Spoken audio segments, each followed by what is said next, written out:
Hello BookTube, it's been a while. I'm Jack, this is Ramble July, and today I'm just going to catch you up on what I've been doing, why I've not been here.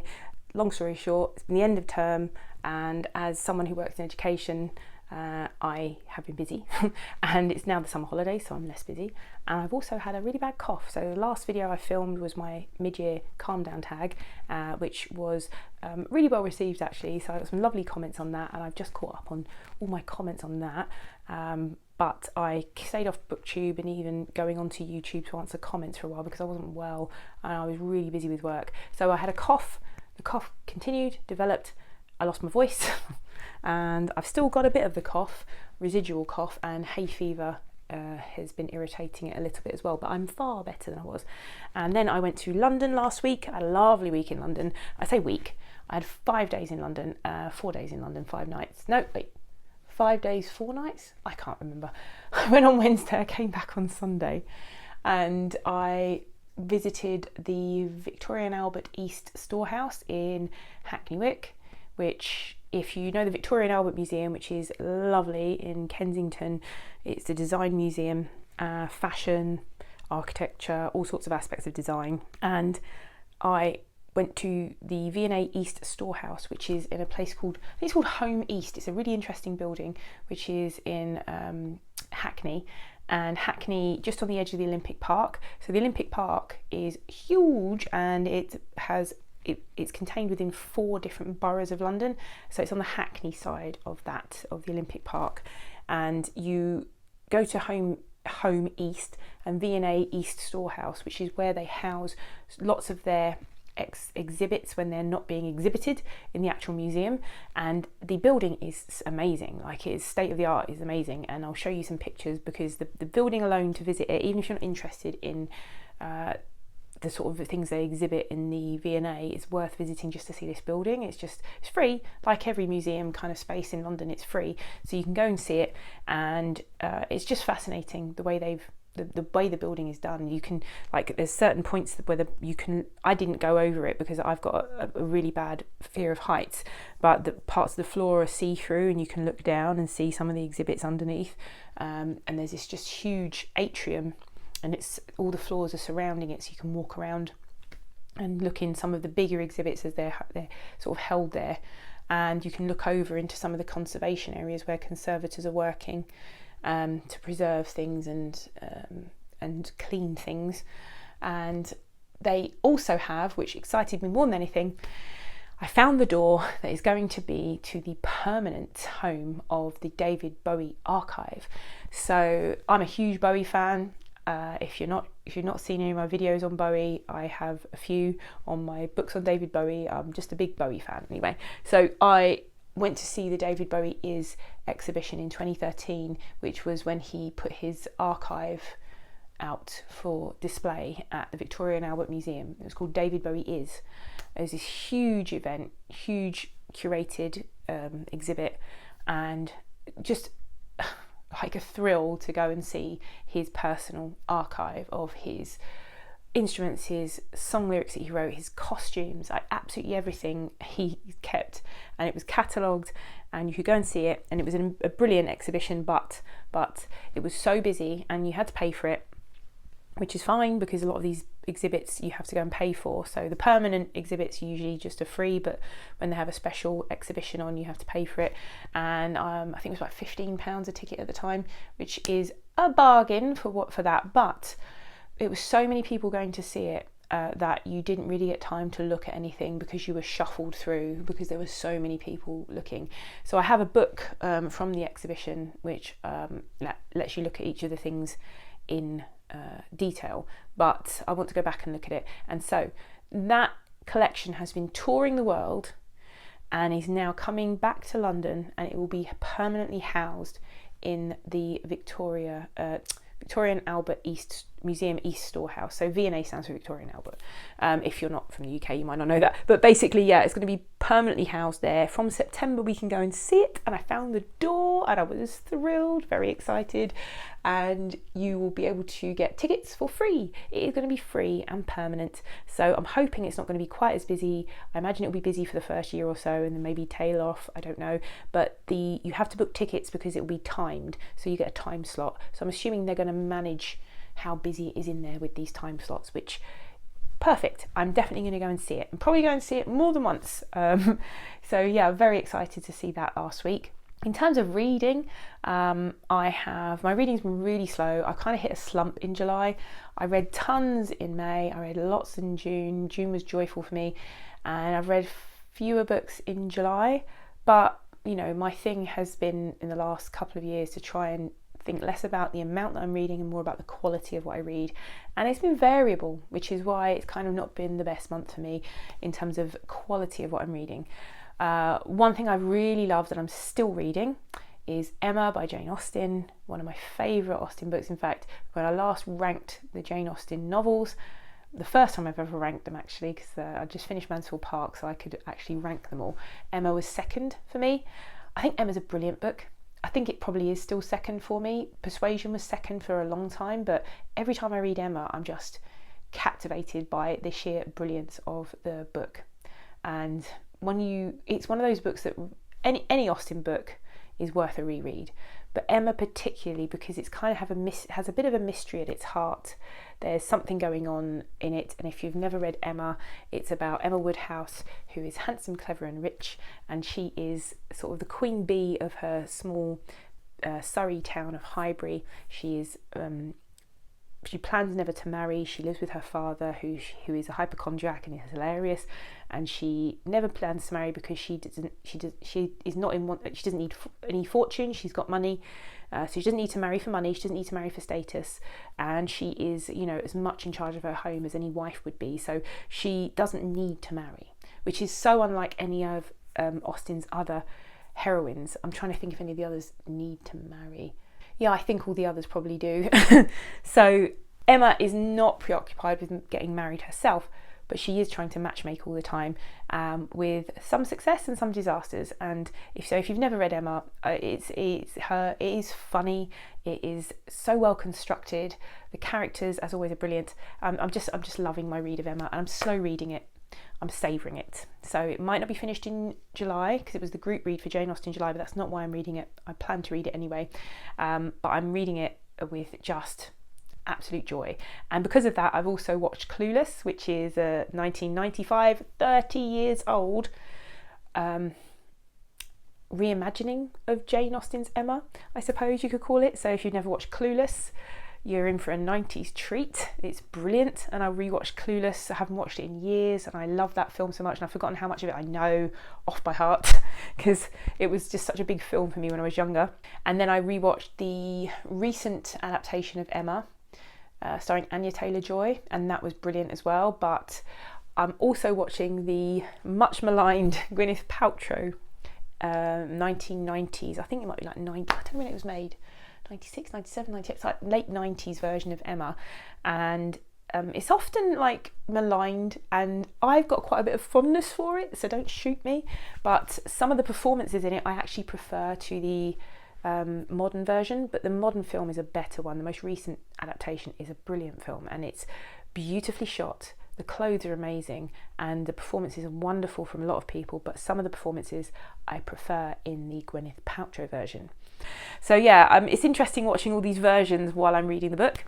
And yeah, I'm loving my read of Emma, and I'm listening to Juliet Stevenson read it sometimes as well. If you ever want to listen to an audiobook of Jane Austen, Juliet Stevenson is the best narrator of Jane Austen. I do like Rosamund Pike's Pride and Prejudice, and I listened to that again this Jane Austen July, which Pride and Prejudice, yeah, still my absolute favourite Austen book, one of my favourite books of all time, potentially my favourite book of all time, but I don't know if I'll ever get to the point where I admit that is my favourite book, but if I had to pick a desert island book, it would probably be that. So yeah, so Jane Austen July reading has been joyful. I've also been dipping into this Cambridge companion to Jane Austen, which is a series of essays on Jane Austen. I've read one on class, but there are various essays on money, on religion, on politics, on the books individually themselves. I've only had time to read one of them, but I will be dipping in and out of this more and hopefully reading at least one more essay before the end of July. But even if it isn't July, it doesn't matter. Jane Austen is not just for July, you know. So yeah, this is really, really good. And if I have any interesting insights or discussions from it that take me off into a little tangent with reading Jane Austen, I will probably try and film something about it. But yes, really, really good. So Jane Austen July has been a success. The rest of the month, well, I've kind of finished 4 books, one of which I finished at the beginning of the month and the rest in the last week and a bit. So other reading has been pretty slow. I don't mind reading less. I just want the quality of what I read to be higher, and it has been a hit and miss month for me. There have been some hits, there have been some okay books, and there have been some DNFs. So let's get into them. The first book I finished was Brotherless, which won the Women's Prize for Fiction last year, and lots of people love this book. I really enjoyed it in terms of what I got out of it. I thought the writing was really good. I learned a lot. This book is set in the 80s in Sri Lanka. It kind of starts off as in the modern day with a character talking to us about, I think the opening line was pretty good. It was something, let me get the opening line for you. I recently sent a letter to a terrorist I used to know, which is in the prologue, in 2009 in New York. And so it starts off that way, and it's a Sri Lankan Tamil woman relating the story of her life and her 4 brothers in 1980s Sri Lanka, at the start of like a civil war in Sri Lanka, and her 4 brothers and how this civil war affected them, affected her family, the people that she loves. And it's a kind of really powerful book. Basically, I was compelled to read it. I enjoyed it. I finished it. I learned a lot. I didn't love it, and because it was the beginning of the month, I'm afraid I have no detailed reasons to tell you as to why I didn't love it. But it's a really hard-hitting, heavy read. So I found it so anyway. And yeah, I'd recommend it. And I think lots of people would love it. I didn't love it, but I thought I'm glad I read it. Let's put it that way. So that was the first book that I finished, and that was a library book. And then a load of books came through on the library apps, BorrowBox and Libby, and I was kind of just not sure what I wanted to read, and all these books I've been waiting for months just flooded into my library apps, and some of them I waited for months and months and months, and I thought, oh my gosh, which one will I read? So I put it out there. I have a group that I chat to. If you've not been here before, you might not know, but I've got a group of lovely BookTube friends, my book waffle group that we call ourselves, who we chat to quite regularly, mostly daily. And I said, oh my God, all these books have come in and I'm not sure what to read, help. And one of them said, read Nesting, because that came in. So Nesting by Roisin O'Donnell was the next book that I picked up that I read and really enjoyed. Because up until then, I was reading An Instance of the Finger Post, which is an historical fiction book, which I'll talk about in a moment. But I was reading it for most of the first few weeks of the month, and when I wasn't well and when I was really busy with work, and it just was not, it's not a bad book, and I'll get to that in a moment. But I then picked up Nesting by Roisin O'Donnell, and I couldn't put it down. A 5-star read, absolutely tip-top read for me. It was longlisted for the Women's Prize this year, and it should have been shortlisted, and I think he probably should have won it. It was such a good book, but it wasn't even shortlisted, and I think there was a lot of outcry about it because lots of people loved it, and I can see why.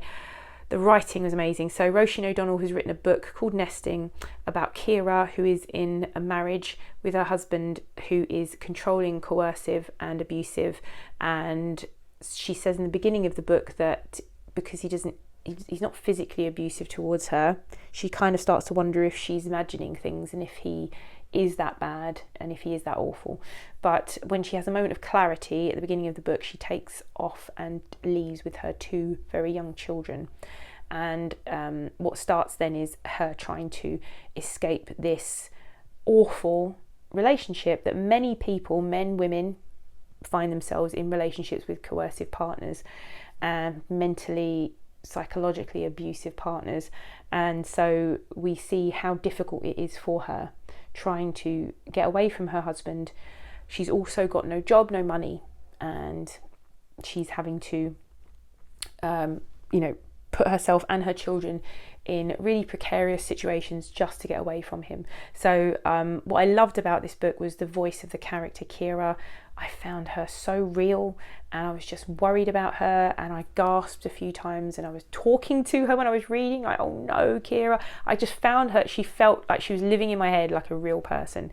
And the situation she was in, unfortunately, I know people who've been in those situations, and it was very reminiscent of things that people I know have been through. So yeah, really powerful book, really important book, and a brilliant character.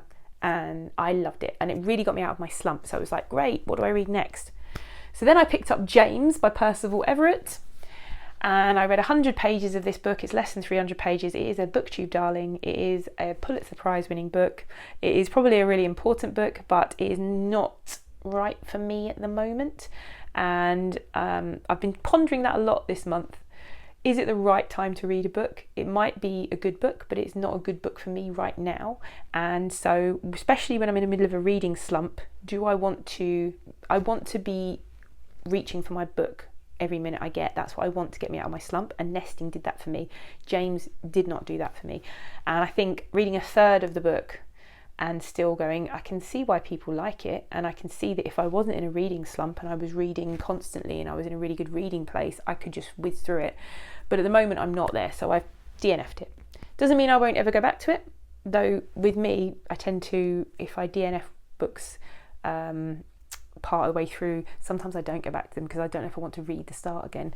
And that leads me to another one that I DNF'd around this time, and I just had to admit to myself that I was not feeling it, and I was halfway through this book, and it was between 600 and 700 pages, and it was An Instance of the Finger Post, which is a book set, an historical mystery book I've wanted to read for years, set during the English, or just after the English Civil War in 1600s in Oxford, and someone is murdered and someone else is hung for it, and the story is told from 4 different perspectives, and it's one of those really cleverly written books where the perspectives are all so different of what happened, and you really need to pay attention. And so because I was not in a really good reading place, the first part with the first narrator I loved, and I was really there for it, and I whizzed through it. Got to the second narrator, I didn't like him, and therefore I started putting the book down and not picking it up for a few days, and you cannot do that with this book. This is one of those books that's so layered that you need to pay attention to what's been said by each narrator so that you really appreciate the cleverness of this book. And I think it's well worth your time if you're in the right mindset to be paying attention to it, and I just wasn't. I was too busy, I was too ill, it was not the right book for me at the right time, and it saddens me because I've wanted to read it for years, and I've read over half of it now and I've put it down. And will I go back to it again?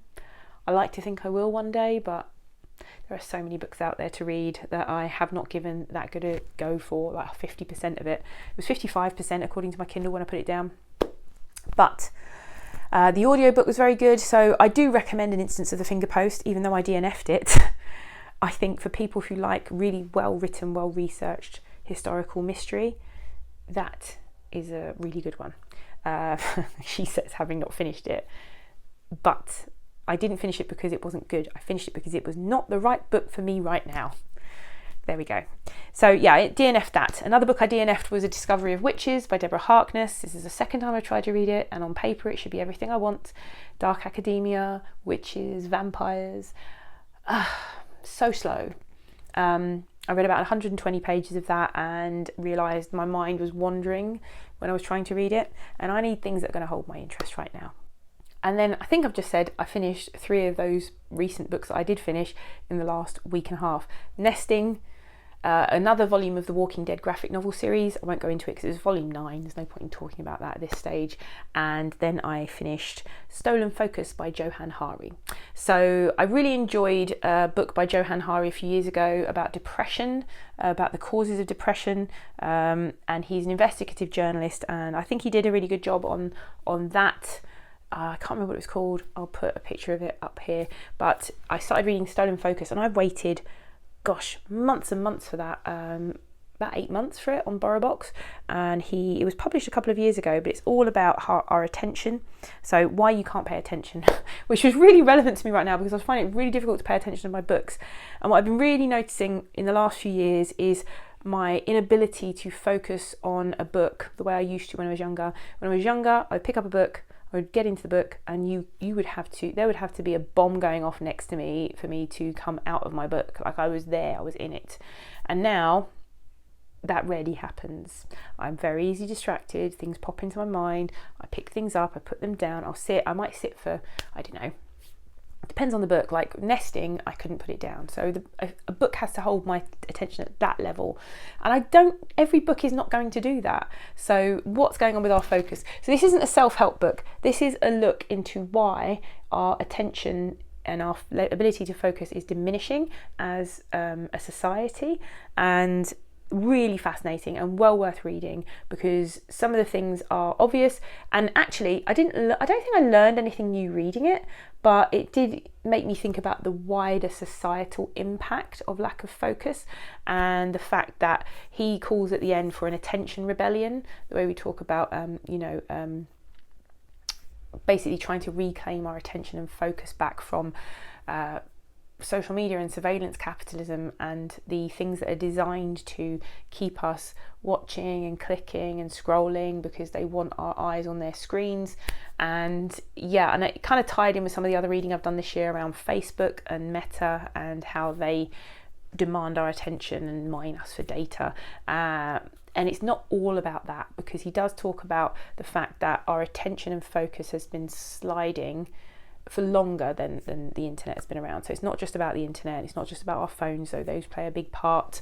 And he talks about, I thought was a really interesting point, is that quite often some people put it down to the individual to just ignore your phone or turn off your notifications or do this or do that. But actually it's a societal issue. So much like the issues around ultra processed food and junk food and living in a food desert, it's like, oh, you can make healthier food choices, but actually when you live in a society where you are constantly bombarded with advertising for ultra processed food, for fast food, if you're surrounded by advertising for it, saying that it's an individual problem is just bonkers, really, because it is not. And it's the same with our attention issues. He does talk about some chapters at the end I did find were a little bit lopsided in the presentation of things like he talks about ADHD and the rise of ADHD diagnoses. He doesn't outright say this, but it felt to me at certain points that he was almost saying it wasn't real. He doesn't say that outright, let me just be clear on that, but the overwhelming impression I got after reading his ADHD chapters were that ADHD is not always the cause of people's lack of focus, and that there are other reasons behind children's lack of focus and adults' lack of focus, which I do agree with. There are lots of reasons children can't focus these days. However, I don't think, I got this overwhelming feeling after reading those chapters. He was saying that most ADHD diagnoses are misdiagnosis. And I don't know enough about ADHD and the diagnosis of it to comment on that. It just felt very lopsided to me, a little bit as if it was saying that, he didn't say that, but I came away with that feeling, it was a little bit one-sided. So aside from those chapters, I felt the rest of it was really well written and well informed. Didn't learn anything new. I didn't learn suddenly, oh my gosh, that's what's taking my focus. All the things he talks about were very obvious to me. There's no solutions to it aside from the ones that you can probably guess for yourself: turning off notifications, removing certain apps, making sure you're having downtime and going for walks and being more present, all of those things. There was nothing new in it in terms of yourself and your attention and focus, but it did make me think and be more intentional about it. So for example, I've now kind of set myself some rules around reading, that I want reading to be something I do when I'm relaxing. So what I was doing for a while there was, because I work on screens and everything else, I'd like, I don't want to read because my eye strain, and then I'd go and watch TV in the evenings. So I mean, that's just silly. So I'm trying to be more focused on reading during the day rather than picking up my phone. I've removed the YouTube app from my home screen.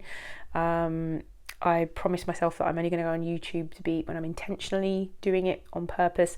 If I want to watch anything that's not BookTube or not something that I think is necessarily good for me, mentally, nutritionally good for me, then I have to be on my treadmill or doing some housework or something else. So I have to hook it up with something like that. So it's made me think about readdressing my relationship with the things that steal my attention, and the things that I want to steal my attention. So it was good. I recommend it.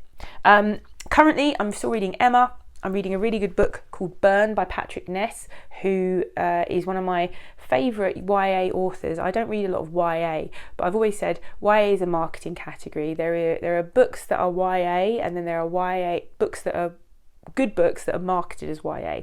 Patrick Ness, for me, is someone who writes for young people, but he does it in such a thoughtful, wonderful way. And if you like good sort of dystopian fiction, the Chaos Walking trilogy is one of the best ones for young people out there. And Burn is about an alternate Earth. We're set in the 1950s in America. The Cold War is going on. The Second World War's happened. The First World War's happened. So all the things that have happened. But there are dragons. So yeah, I am into that at the moment. Oh, the other thing that I finished, I'm going to put a review out of, is School of Doom, which was sent to me by the author, Sarah Harrison. She sent me this book a few months ago, so I feel awful because she's kindly sent me an actual copy rather than a digital copy, and I finished this and I read this and I'll be doing a review of it, and she was so sweet to send me a copy, so I'm putting a review of this out, so I won't talk about it too much here. But yeah, if you've got a child who loves humour and magical schools, this is one with a twist because they're all monsters, which is great. So yeah, I'm going to put a review out about that as well. So, what have you been up to? What have you been reading? Tell me in the comments. I'd love to hear about it. I have got plans for other videos, like I said, but they're just kind of a bit half-baked at the moment. I want them to be fully formulated so that I can put my everything into them. But I'm looking to put out more content over the summer, so watch this space for more content. If you would like to tell me what you've been reading, I'd love to hear about it in the comments. If you have any comments about what I've been reading, if you want to say something but you're not sure, maybe put a lightning bolt or punk sort of Ziggy Stardust emoji in the comments for David Bowie and the David Bowie permanent exhibition that I'm so excited about. And if you've never been here before and you like my rambling nonsense and you think I'd like more of that rambling nonsense, maybe subscribe, and hopefully I'll see you again here soon. Bye.